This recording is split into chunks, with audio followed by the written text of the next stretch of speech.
let's make a healthy breakfast with rice flakes. හබල පෙති වලින් අපි breakfast එක හදාගමු.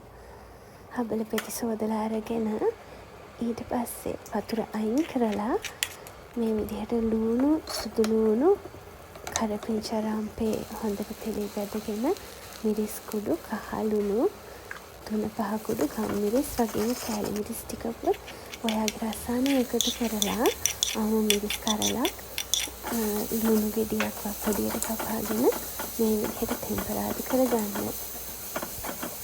ඊට පස්සේ ඔයා කැමති නම් සොයා සෝස් ටිකකුත් දාගන්න. රසායන ඔයාලට මේකට දාන දේවල් වෙනස් කරගන්න පුළුවන්. ඔයාලට චිකන් බිත්තරයක් වගේ දේවල් මේකට එකතු කරගන්න පුළුවන් මේ වෙලාවේදී.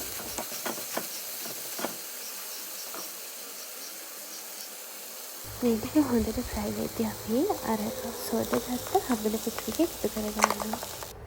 මේක ગેස්ට්‍රයිටිස් තියෙන අයට වගේම පොඩි බබාලටත් හරිම ගුණ කෑමක්. ඒ වගේම ඔයාලට මේක හරිම අඩු මුදලකට කඩෙන් අරගන්නත් පුළුවන්.